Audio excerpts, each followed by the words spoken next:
네, 반갑습니다. 방금 소개받은 박백윤입니다. 마스크를 좀 벗고 해도 되겠습니까? 를 쭉 이야기했는데 특히 이제 IMF 외환이기 때문에 이 가족이 경제적으로 힘들어지고 이제 뭐 그런 이야기가 나오는데 사실 저도 비슷한 경험이 있거든요. 제가 그 무렵에 그때 특히 이제 1997년 뭐 8년 이 무렵에 제가 유학 생활을 하고 있었는데 저희 부모님도 아버님도 사업하시다가 그때 이제 부도를 당하셔가지고 좀 어려운 상황에 있고 뭐 여러 이제 거기 뭐 빚 문제라든지 이런 것들 여기 나오는 것처럼 생생하게 저도 같이 경험을 한 게 있어가지고 이 영화를 보면서 상당히 많은 공감이 되기도 했었습니다. 여튼 근데 여기 보면 이제 영화에 보면 이제 재밌는 이제 구절들을 제가 좀 보면서 좀 적어봤었는데 시작을 그렇게 하더라고요. 도시의 변화가 항상 자기 가족들의 운명에 영향을 주었다. 그리고 강남은 더 이상 우리 가족이 속할 수 없는 곳인데 뭐 이렇게 이제 시작을 하죠. 그렇죠. 아마 그런 게 있을 거예요. 아마 강남이라고 하는 사실 제가 오늘 이야기할 이게 강남에 대한 이야기인데 강남이라고 하는 이 단어 이 말이 아마 우리 한국에 뭐 서울에 살든 어디 살든 간에 강남이란 단어가 주는 굉장히 큰 울림이 있을 겁니다. 좋은 의미의 울림이 반드시 아니라 어떤 식으로 우리 가슴 속에 있는 욕망을 자극하는 그런 울림들이 있는데 이 영화도 그 부분을 지적하면서 영화를 시작을 하고요. 그리고 이제 거기 보면 이제 1988년 행복했던 시절, 뭐 유복한 어린 시절 이야기를 하고 외환위기가 오면서 어머니의 마지막 홈 비디오가 97년에 끝이 나고 그런 작은 빌라로 이사하고 그리고 집은 큰 부도가 나서 이제 뭐 여러 가지 어려움이 처했지만 여전히 부모님은 부동산에 대한 미련과 집착을 가지고 있고 과거에 갇혀 있는 부모님 뭐 이런 표현이 나오고 또 그런데 그 과거에 갇혀 있는 부모님이 나오게 된 배경에는 부모님들은 투기의 마법과 같은 경험을 하면서 이제 거기에 헤어나지 못하는 뭐 이런 이야기들이 쭉 나오잖아요. 그래서 이거 보면 이 가족만의 슬픈 역사이기도 하겠지만 어떻게 보면 우리 한국의 모든 도시 중산층들이 어느 정도 이런 어떤 마법에 갇혀 있는 게 아닌가라는 생각이 듭니다. 부동산에 대한 열망이라는 것은 이 가족만의 일이 아니죠. 모든 한국의 도시 중산층들은 부동산에 대한 열망을 가지고 있고 어떻게 보면 투기의 주체가 되어 있죠. 그래서 저는 이제 그래서 이 영화가 던져주는 이런 그 외에 이 영화는 그런데 굉장히 따뜻하게 가족을 그리고 이런 부분이 너무 좋더라고요. 아마 이제 저 같으면 보통 일반적인 가정이나 또 젊은 세대 또는 뭐 같으면 부모님이 여전히 거기 바보같이 투기의 열망에 빠져가 헤어나지 못하고 있으면 굉장히 사이가 안 좋거나 뭐 그냥 싸움 뭐 물론 여기도 뭐 좋은 부분 표시했겠지만 그래도 계속 이제 감독은 따뜻한 시선으로 부모님을 바라보면서 어떻게든 이제 같이 하려고 노력하는 모습들이 좀 거기 따뜻하게 이제 느껴지기도 했는데요. 여하튼 저는 뭐 이제 제가 영화를 하는 사람도 아니고 해서 영화에 대해서 이야기는 깊이 이제 더 이상 못할 것 같고 이 영화의 배경이 된 강남, 그 강남의 신화, 그리고 강남 신화를 따라하고 싶어하는 그 한국 도시 중산층의 욕망에 대해서 좀 말씀드리려고 합니다. 좀 서서 하겠습니다. 제가 여기 있다 보니까 이걸 보고 하는 게 좋을 것 같았어요. 제가 서울대 아시아연구소에 아시아도시사회센터라고 있습니다. 제가 아까 소개를 아시아연구 소장님이라고 소개하셨는데 아니고요. 그거는 소장님 따로 계시고 저는 아시아도시연구소 산하에 아시아도시사회센터라는 게 있고요. 그 센터장을 하고 있습니다. 이 센터에서 펴낸 책이 이 책이고요. 이제 이 책에서 강남 만들기, 강남 따라하기라는 제목으로 책을 썼었는데 여기서 이제 그런 이야기를 좀 하려고 그랬었습니다. 강남이라고 하는 것이 한국 도시민들한테 어떤 의미가 있는가. 그 이야기를 하면서 저희들이 이제 이야기하고 싶었던 것이 한국의 도시화 과정은 그냥 짧게 다른 말로 표현 강남화다. 이게 반드시 부산이 있다고 강남화가 안 일어나는 것이 아니고 한국의 모든 도시에서는 강남화가 벌어지고 있다. 달리 말하면 사람들은 강남과 같은 곳에 살고 싶은 열망을 가지고 있고 그렇게 자기 도시를 만들고 싶어하고 그런 과정이 도시 개발이나 부동산 개발에서 계속 표출되면서 이루어지고 있다라는 이야기를 여기서 하고 싶었어요. 그 이야기를 여기서 좀 간단하게 소개해드리겠습니다. 뭐 시간이 지금 보니까 1시간도 채 안 남은 것 같으니까 최대한 간략하게 말씀드리고 또 여기 계신 분들하고 좀 대화할 수 있는 그런 시간을 가지도록 하겠습니다. 이따가 말씀드리겠지만 강남 만들기, 강남 따라하기라는 이 표현을 쓰면서 저희들이 고민 생각했던 것은 강남이 만들어지는 과정이라는 것은 서울의 한강 남쪽에 강남이라는 신도시가 물리적으로 만들어지는 그 과정만을 의미하는 것이 아니고 강남에 대한 우리의 상징과 상상과 담론이 만들어지는 과정까지 포함하는 것이고요. 그게 만들어지면서 강남을 따라하고 싶은 욕망이 만들어지는 겁니다. 그래서 강남을 만든다는 것은 단순하게 강남이라는 공간을 물리적으로 건축하고 뭐 도로를 닦고 하는 그 과정에만 그치는 것이 아닌 훨씬 큰 과정이다. 그리고 그 과정 속에서 한국의 도시민들이 강남을 따라하고 싶은 욕망에 사로잡히게 된다. 뭐 이런 이제 것을 표현하고 싶어서 저런 저런 말을 만들었고, 그래서 그걸 축약해서 강남화라고 저희들이 이제 이름을 붙였었습니다. 넘어가네요, 드디어. 뭐 내용은 이제 이런 식으로 구성되어 있고 빨리 넘어가겠습니다. 먼저 첫 번째. 배경이 되는 이제 한국의 도시화 과정, 흔히 저희들은 발전주의 도시화라고 이름을 붙였었는데 한국의 근대적 도시화 과정을 이렇게 개념한 것인데 간단하게 말씀드리면 국가 주도에 의해서 이루어진 도시화 과정이라는 거죠. 한국에서는 특히 이제 우리 한국 국가는 지금 60년대부터 강력하게 경제 개발을 추진했잖아요. 뭐 수출 주도 산업화 뭐 이런 걸 추진하면서 그것을 추진하기 위해서 자본과 노동의 집약적 동원을 했고, 그러면 이 과정에서 도시가 발달된 거예요. 그래서 도시가 발달된 거예요. 그러다 보니 굉장히 압축적인 방식으로 도시화가 이루어진 거죠. 그래서 보면 여기 나온 것처럼 한국의 도시화가 이 그래프인데 이제 우리는 굉장히 낮았잖아요. 이때 뭐 40%밖에 안 됐는데 급속하게 도시화가 진행되어서 지금은 거의 전세적으로 높은 수준의 도시화를 이루고 있고, 앞으로 가야 되는데 이거네요. 그리고 또 특히 서울 같은 경우에는 뭐 200만밖에 안 되다가 아주 짧은 시간에 1000만이라는 큰 도시에 도달했고 지금 이걸 좀 줄고 있습니다만은, 그래서 이 압축성이라는 게 한국의 도시화를 특징적으로 굉장히 중요한 이제 요소 특징이고요. 특히 시간적 압축, 공간적 압축이죠. 시간적으로는 굉장히 짧은 시간에 급속하게 도시화가 이루어졌다는 것이고, 공간적으로는 특정 공간에 집중적으로 도시화가 이루어졌어요. 그래서 정치적으로 또 경제적으로 중요도가 높은 지역에 국가가 집중적으로 투자를 했으니까, 그래서 예를 들어서 뭐 수도권이 집중적으로 도시화가 된다든지, 아니면 또 60대 70대 같은 경우에는 산업단지를 건설하면서 영남 지역에 도시가 집중됐죠. 그렇죠? 울산, 포항, 창원 이런 데가 도시화되는 거라든지, 뭐 이런 어떤 과정들이 한국의 현대적 도시화를 특징 지어는 중요한 이제 내용들이죠. 네, 이건 뭐 넘어가고요. 배경되는 정보들이니까. 그래서 이 과정을 통해서 이제 인구가 급속도로 서울로 몰리기 시작했고, 소위 말하는 이촌 향도가 이루어졌고, 서울 인구가 급속하게 늘어나면서 서울도 이렇게 급속하게 팽창을 했습니다. 이거는 뭐 다들 아시는 내용이니까 짤막하게 넘어갈게요. 자, 이런 이제 배경 속에서 강남이라는 도시가 이제 신도시가 만들어지는데, 강남이라는 하고 흔히 이제 한국의 원래 말 뜻 그대로 강의 남쪽이죠.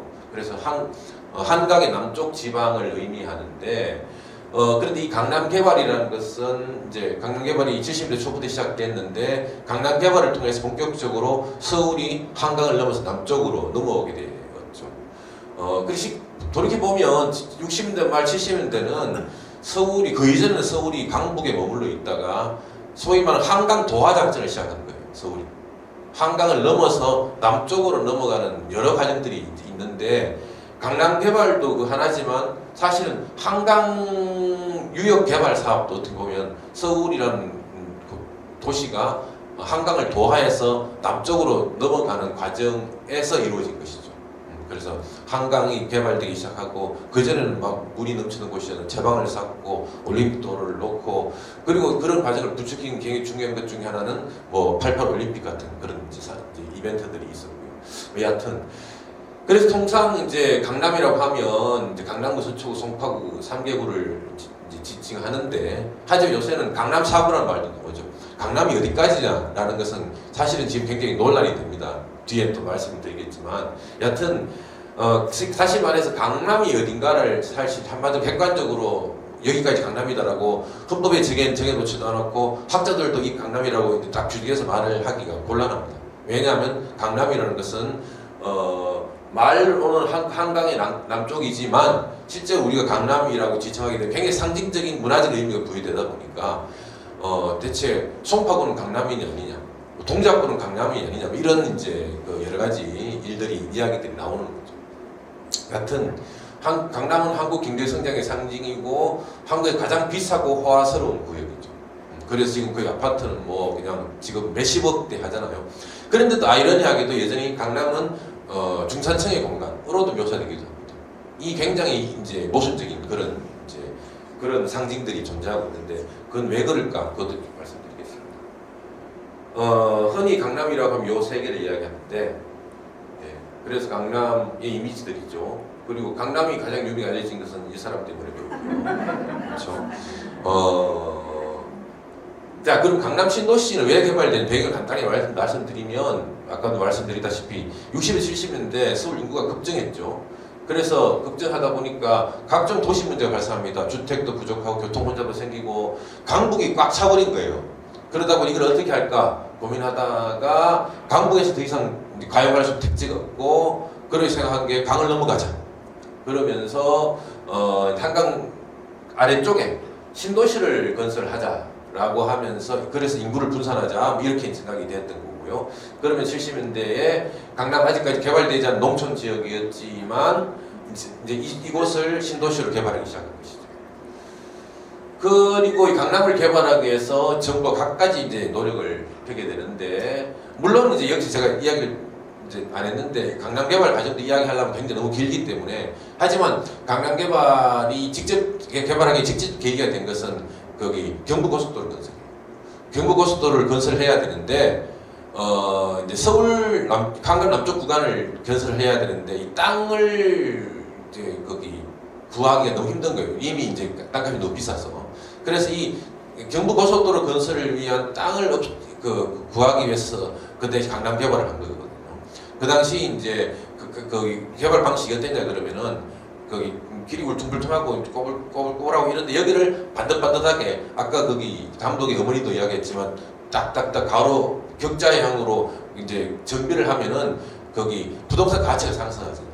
그래서 국가가 나서서 그 경부고속도로가 지나갈 그 인근 지역을 이제 딱딱 구획을 정리를 해준 거예요. 그러면 땅값이 상승하잖아요. 그래 국가가 나서 해주니까 땅 주인들은 네가 가진 땅의 일부를 내놔라. 이런 식으로 서로 이제 딜을 하면서 그렇게 땅을 이제 거기 필요한 부지를 획득하고 그다음 이제 이렇게 해주는 그런 방식으로 이제 경부고속도로를 개발했는데 그래도 그게 이제 계기가 되어서 강남에 이제 그 구획 정비 사업이 시작된 겁니다. 그게 강남 개발의 출발이고요. 여하튼 그 외에도 각종 이제 그러면 강남에다가 신도시를 건설하다 보니까 이거 신도시 건설이 성공해야 되잖아요. 그런데 왜 그 당시 정부가 신도시 개발이 성공해야 되는데 집착하게 됐냐 그러면은 사실 요 직전에 거기 정부가 다른 신도시를 개발하려고 그랬어요. 특히 강북 지역의 이제 달동네들을 정리하면서 거기 살던 사람들을 이제 그 성남에다가 그 소위 말하는 성남 이제 거기 대단지 개발을 했는데요. 그때 그게 실패로 끝났죠. 왜냐하면 거기에 사람들을 몰아놨는데 제대로 이제 거기 시설을 공급하지 않고 사람들만 이제 거기다 풀어놓다 보니까 그게 너무 이제 주거 환경이 부실하다 보니까 성남에서 큰 봉기가 일어났잖아요. 그러다 보니까 어쩌뜨거려서 피뻤던 거예요. 왜냐하면 이 신도시를 개발하는데 그냥 그렇게 했다가는 이제 그다음에 똑같은 사건이 발생할 것이기 때문에 그럼 강남에 할 때는 그런 식으로 하지 말고 최대한 거기 못 사는 사람들을 몰아넣는 것이 아니고 중산층들이 와서 살고 싶어하는 그런 곳을 만들자라고 생각한 겁니다. 그러다 보니까 뭐 그런 개발 제도적 이제 여러 가지 기반을 이제 조성하기 위해서 뭐 부동산 시장 규제 완화를 했고 세금 감면을 해줬고요, 개발 사업에 대해서. 그 다음에 또 고속버스 터미널 등과 같은 교통 인프라들을 강남으로 이전시켰고, 그다음에 주요 정부 기관들을 강남으로 이전했고, 그리고 결정적으로 중산층을 강남으로 끌어들이기 위해서 의도적으로 대규모 아파트 단지를 건설했어요. 그리고 아파트 단지를 건설하는데 일부러 좀 평수가 큰 아파트를 중심으로 공급을 했고요. 그러면서 그리고 또 하나는 주요 명문고등학교 강남에 이전했죠. 이런 것들이 다 결합되다 보니까 강북에 살던 중산층들이 강남으로 막 이전했고, 특히 그 당시 이제 경제 성장을 하면서 만들어진 새로 형성된 어떤 전문직들, 이 사람들이 대거 이제 강남으로 몰려들면서 강남이 이제 새로운 중산층 주거지역으로 등장하게 된 거죠. 그리고 게다가 이제 또 아까 아파트가 굉장히 중요했는데, 이 이제 대규모 아파트 단지를 건설하는 방식으로 들어갔죠. 그 이전까지는 한국에서 아파트가 중요한 주거 양식이 아니었잖아요. 대부분 양옥에 살고 이렇게 했었는데, 그런데 아파트란 것이 굉장히 효율적으로 이제 주택을 공급할 수 있는 방법이다 보니까, 이를 아파트 건설을 촉진하기 위해서 뭐 주택 건설 촉진법이라든지 뭐 아파트 지구 지정이라든지 이런 어떤 여러 가지 제도적인 장치를 통해서 건설업체들이 아파트 건설에 뛰어들도록 유인했고요. 게다가 중요한 것은 중산층들이 오도록 하기 위해서 대형 평수의 고급 아파트를 건설했어요. 그리고 그 다음에 아파트 단지는 자족적인 근린으로 구성하기 위해서 뭐 그 당시 절보기 힘들던 슈퍼마켓 뭐 이런 다양한 어떤 이런 시설들을 어린이 놀이터 이런 것들을 쫙 배치해가지고 굉장히 매력적인 그런 공간으로 만들려고 했죠. 그러면 실제로 이게 성공해가지고 굉장히 많은 중산층들이 몰리기 시작했고, 이게 강남 개발이 이루어진 과정들을 이제 거기 모식적으로 해놓은 거거든요. 이건 넘어갈게요. 그러면서 이제 성공적으로 강남에 고소득 중산층 가구들을 끌어들이는 성공했죠. 그러다 보니 그 다음에 이게 이제 그 다음에 다른 예기치 않은 상황들을 이야기하는데, 부동산 투기 붐을 조성합니다. 왜냐하면 새롭게 만들어진 주거 양식, 근대적 주거 양식, 매력적인 주거 양식 만들고 하다 보니까 그게 사람들이 가고 싶어 하는데, 그게 이제 제한이 되니 수요가 공급이 제한되면 당연히 이제 가격이 오르게 되잖아요. 그러면서 아파트 가격이 급등하게 되고, 그러면서 아주 풍부한 사람이 그전에는 그 정도의 부자가 아니었는데 여기에 우연히 또 우발적으로 또 어떤 계기를 통해서 아파트를 구입하다 보니 갑자기 이제 부자가 돼버린 거죠. 그러다 보니까 아파트를 구입하면 부자가 될 수 있구나라고 하는 한국에서 최초로 새로운 한국형 중산층, 그리고 한국형 코리안 드림이 여기서 만들어진 거예요. 지금 흔히 이야기하는 코리안 드림이 있지 않습니까? 흔히 중산층의 이제 꿈을 이야기할 때 뭐 아메리칸 드림, 코리안 드림 이렇게 이야기하는데, 미국 아메리칸 드림 같은 게 그러잖아요. 미국에 이제 가서 특히 이제 미국에 이민 가는 사람들이 꿈이 그거잖아요. 교외 지역에 자기 마당 있는 주택을 하나 소유하고, 자기 애들은 거기 있는 주립대학이나 이런 데 보내가지고 이제 뭐 의사나 거기 변호사 되게 만드는, 그것이 이제 미국에 이민 가는 사람들이 가진 아메리칸 드림이잖아요. 그럼 비슷하게 코리안 드림도 만들어지는 거예요. 코리안 드림은 아파트를 이제 번듯한 브랜드 아파트를 그리고 신도시에 있는 아파트를 사야 되죠. 그리고 그걸 통해서 거기 아파트 단지에 있는 사교육 업체를 통해서 애들을 교육시켜가지고 명문 대학교에 보내고, 그 다음에 거기 졸업하고 걔들은 대기업에 취업하는, 이게 전형적으로 사람들이 가지고 있는 코리안 드림의 세 가지 요소지 않습니까? 그게 사실은 강남에서 시작되는 겁니다. 그러다 보니까 아까도 그랬다시피 강남이 지금은 도저히 중산층이 살 수 없는 공간임에도 불구하고 여전히 중산층의 공간으로 상징화되는 것은 지금 현대 한국 중산층이 가지고 있는 꿈들이, 그 코리안 드림의 여러 요소들이 강남에서 처음으로 시작됐기 때문입니다. 여하튼 그런데 아까도 말씀드렸다시피 강남이라는 공간, 강남이 만들어지는 과정은 강남이라는 신도시가 물리적으로 만들어지는 그 과정만을 의미하는 게 아니라 그랬잖아요. 강남이라는 공간에 대한 상징이 만들어지는 과정도, 그 담론적으로 만들어지는 과정도 강남 만들기의 일부분인데, 상징과 이미지가 만들어지는 과정이죠.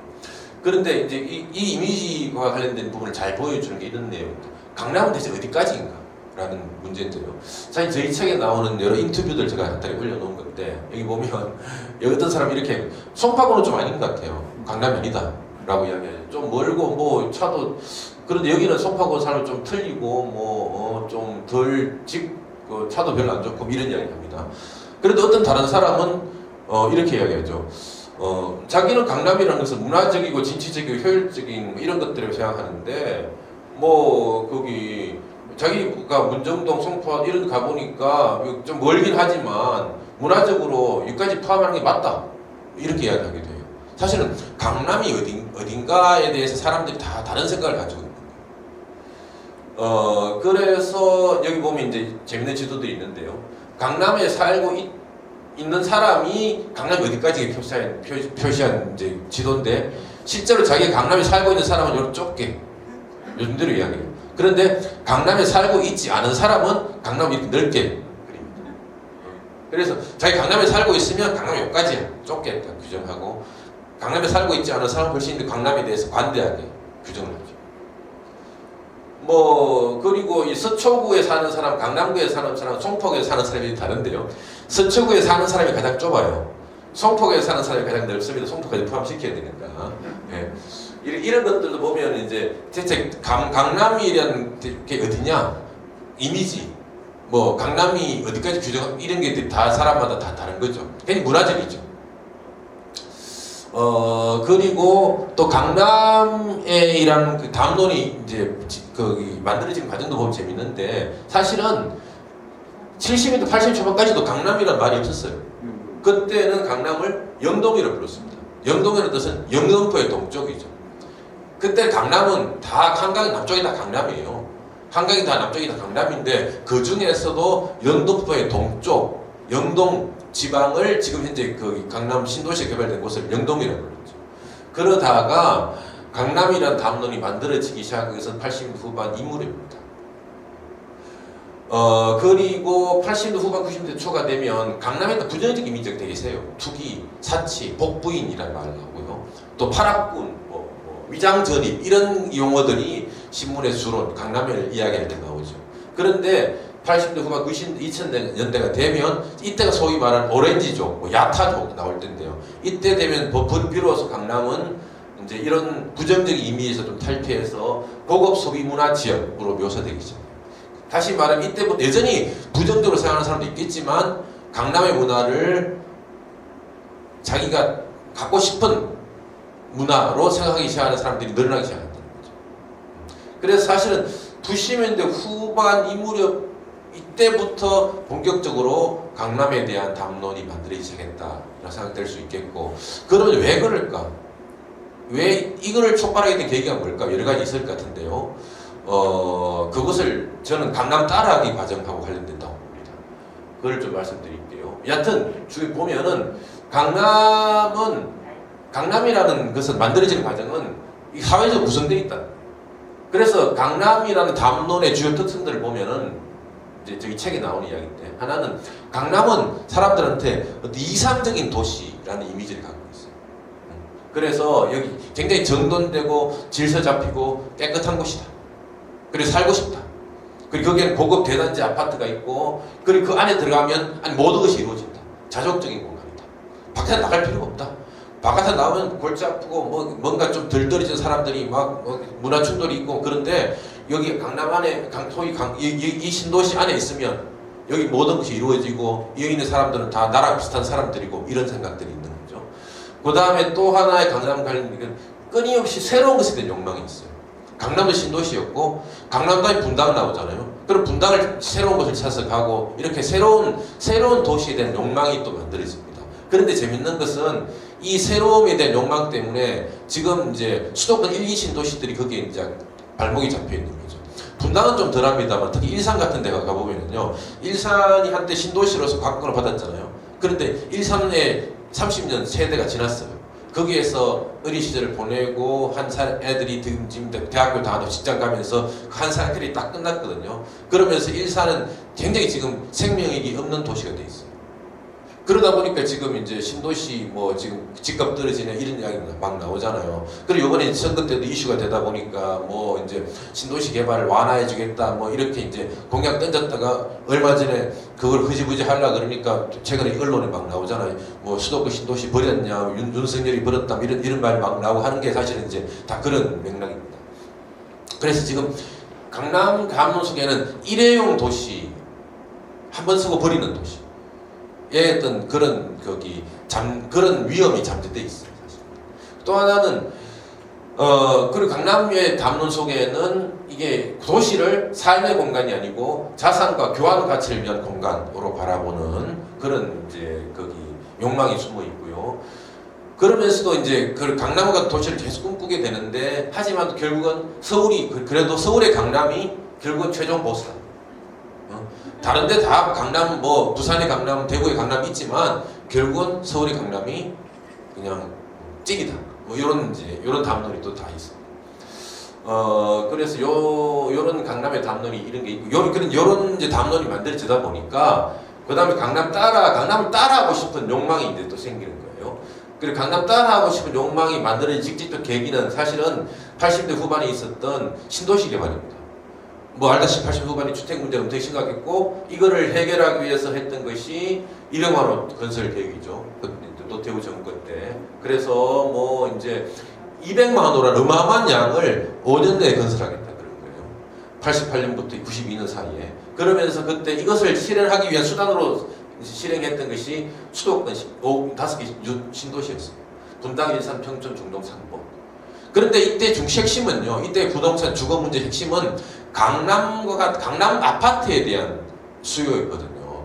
나도 그 당시 이제 경제 성장하다 보니까 새로운 중산층들 돈 좀 버는 사람들이 막 생기는데 너도 나도 이제 강남 아파트에 살고 싶은데 강남 아파트는 제한돼 있으니까 집값이 막 상승하잖아요. 이거를 해결해 줘야 되니까 그럼 강남식 아파트를 공급할 수 있는 신도시를 만들자라는 것이 그 당시 핵심적인 내용이었습니다. 그래서 대부분 그래서 강남의 아파트 수요를 줄이기 위한 게 목적이다 보니까 대부분 강남 가까운 곳에서 건설합니다. 그래서 강남 스타일의 도시 개발을 추진하는 거죠. 그래서 강남과 같은 비슷한 느낌의 도시. 그러다 보니까 강남과 같은 도시가 뭘까를 그 당시 이제 건설부라든지 LH 이런 데서 이제 막 고민하기 시작한 거고 그러면서 강남을 어떻게 재현할 것인가를 고민하면서 만든 것이 이 신도시들입니다. 그래서 보면은요, 여기가 강남이잖아요. 분당이 만들어요. 그래서 사실은 5개가 만들어지지만 원래는 분당만 만들려고 그랬어요.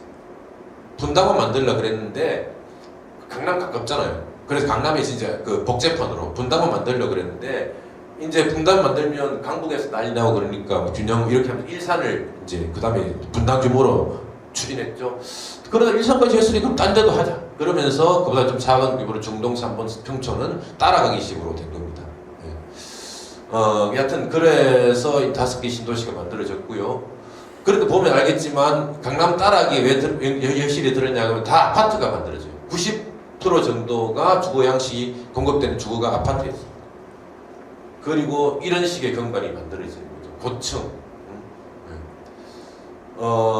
그런데 이 효과는 사실 대단했습니다. 즉각적으로 이제 이거 확 200만 원 공급하니까 사실은 이제 주택 가격이 안정이 되기 시작했죠. 그러면서 이제 그런 효과는 있었는데 그런데 이제 어떤 문제가 발생하냐 그러면은 강남 이데올로기가 강화되는 거예요. 여기도 똑같이 주택 청약 들고 아파트를 샀더니 강남보다는 상가격인데 샀더니 그 다음에 사고 났더니 1억 2억씩 이제 집값이 올라가는 거죠. 이걸 경험하면서 사람들이 그래 강남에서의 어떤 그런 경험이 강남에서 끝이는 게 아니구나. 이제 더 넓은 곳에서 더 많은 곳에서 이루어진다라는 걸 사람들이 학습하기 시작하는 거죠. 그러면서 우리 한국 전체 도시에서 이런 식 강남 스타일 도시 개발 모델이 확산돼 나가기 시작하고 투기적 도시화가 심화돼 나가는 겁니다. 그게 이제 잘 보여지는 게 이 그래프인데요, 이 지도인데요.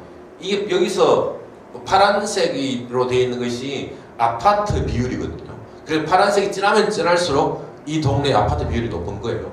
그래서 이게 이제 80년대인데 80년대에 파란색이 나타나는데 별로 없잖아요. 서울에, 강남에 조금, 뭐 이쪽에 부산 이런 데 조금 있습니다. 그러다가 이게 90년대에 가보면 서울에서는 뭐 목동이나 이런 데 상계동 이렇게 퍼져나가고요. 그 다음에 여기 부산에도 파란색이 나타나고 대구에도 파란색이 나타나죠. 그렇죠? 그리고 그리고 이게 2000년대 보면 파란색이 전국 곳곳에 나타나고 2010년 되면 거의 파란색으로 변하겠습니다. 다시 말해서 우리나라가 드디어 완전히 아파트 공화국이 되기 시작합니다. 아파트가 사실 한국의 지배적인 주거 양식으로 변하는 이 과정을 통해서. 그래 보면 응답하라 1988인가 보면 왜요? 덕선의 가족이 그 상계 거기에 살다가 아파트로 이사 가잖아요. 그 무렵이죠. 그런 과정이 전국적으로 펼쳐지는 거예요. 그래서 보면 한국 현대적 도시화의 특징을 보면은 저는 이거라고 봐요. 한국의 도시화의 특징이 뭐냐? 딱 두 가지다. 아파트 단지와 신도시다. 신도시가 지금 전국에 건설되고 있습니다. 부산에도 신도시 건설되고 있죠. 그렇죠. 그리고 부산만 건설되는 것이 아니고 저 인구 5만밖에 안 되는 저 경북 청송에도 24층 아파트가 들었어요. 그렇죠. 청송 24층 아파트 왜 들었습니까? 청송에 그냥 땅도 넓고 집값 사는데 그냥 거기 전원주택 지으면 살면 되죠. 그래서 물어보니까 이 아파트 왜 짓습니까? 이 아파트에 왜 자녀분들 왜 여기 보내세요? 내 아들이 이 아파트에 살아야 결혼할 수 있다. 아파트라도 사줘야 내 아들 결혼시킬 수 있다. 다시 말해서 아파트 주거는요 단순하게 그냥 효율성이나 뭐 기능적인 이유가 아니고 굉장히 상징적인 거로 되어 있어요. 아파트에 살아야만 제대로 된 도시민이 되는 겁니다. 한국 사회에서 이제.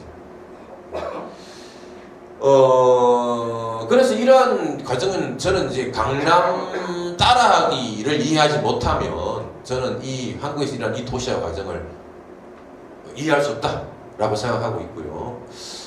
그래서 강남을 따라하고 싶은 것이 한국의 지금의 지배적인 도시 이데올로기에 되어 있다라고 저는 이제 감히 말씀드리고 싶고, 그래서 한국의 도시화는 간략하게 강남화다라고 이야기. 그래서 강남아이제이션이라는 용어를 만들었고요. 이걸 가지고 영어로 논문도 써가지고 외국어를 깨어냈습니다.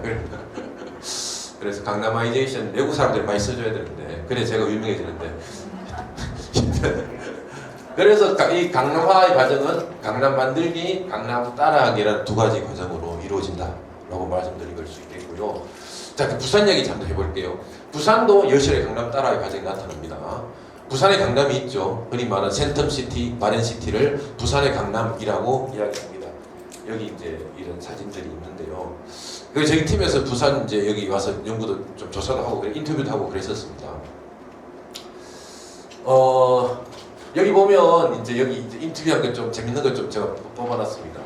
센텀시티나 마린시티를 부산의 강남인데 여기는 아까 강남을 묘사할 때 사람들이 썼던 이상적 신도시라고 이제 했던 그런 요소들이 여기 인터뷰에 다 있어요. 여기 보면 어떤 분이 이렇게 이야기합니다. 센텀시티는 처음에 황무지였고 사람들이 못 산다 이랬는데 살다 보이 뭐 나중에 다 되더라고. 이렇게 이야기하는 거예요. 여기 보면 뭐 학원도 들어오고 뭐 다 조성되더라고. 이렇게 이야기하죠. 그다음에 또 여기 좋은 거는 정말 수영장 있고 좋은 유치원 있고 살이 보낼 필요도 없고 생활하기 너무 좋고 뭐 마트 다 있고 여기서 다 편하다. 이런 이야기를 하고, 그다음에 또 여기 보면 센텀시티가 고층 아파트로는 처음 부산에 생긴 건데 2006년도에 그런 여기서 살다 보니까 수순이 그렇다는 거예요. 처음에 해운대 신세가에 살다가 센텀파크 갔다가 마린시티로 오는 게 일반적인 수순이라는 거죠. 이게 아까 말한 항상 새로운 도시를 따라가는 이 욕망, 이 부산에도 그대로 있는 거죠. 이게 이제 그래서 부산에도 꼭 강남화의 과정이 이렇게 나타나고 있구나라고 이제 말씀드릴 수가 있고요. 또 하나 보면 이제 또 드러나는 또 재밌는 것은 이제 황진대 박사가 쓴 논문인데 여기 보면 센텀시티는 부산의 대치동이다. 이렇게 여기 보면 광고 있죠. 부산 어느 학원에서 여기 이제 뭐 대치동 그 이상을 누리십시오 이렇게 해놓잖아요. 그래서 부산의 대치동으로 규정하고 있고요. 그리고 이제 또 하나는 여기 보면 단순하게 그냥 강남 대치동을 따라하는 것이 아니고 강남의 학원들이 여기서 투자를 해서 또 만들어요. 그래서 여기는 부산의 강남이자 부산의 대치동이고, 그래서 부산 거주민들이 센텀시티로 오게 만드는 중요한 동기라는. 그래서 여기는 뭐 사람들이 인터뷰하면 센텀시티 사는 사람들, 여기 사람들 다 젊다, 취학 연령한 애들이 다 여기 온다. 그리고 이제 또 인터넷 카페 방문자들이 다 센텀을 추천한다. 마린이나 해운대 신도시는 추천 안 한다. 왜냐하면 사교육이 여기 다 있기 때문에. 뭐 이런 이야기를 합니다. 하지만 또 이 사람들하고 인터뷰를 해보면 이런 또 여전히 그래도 최종 보스는 강남이다 라고 이야기하죠. 그래서 부산은 센텀시티 부산의 대치동이지만 하지만 강남보다는 뒤떨어진다 이런 말을 해요. 저도 남편 꼬셔가지고 강남에 작은 아파트 하나 마련하려고 생각 갖고 있다 이런 말을 하고요. 그다음 방학 때마다 강남 대치동하고도 애들 보낸다.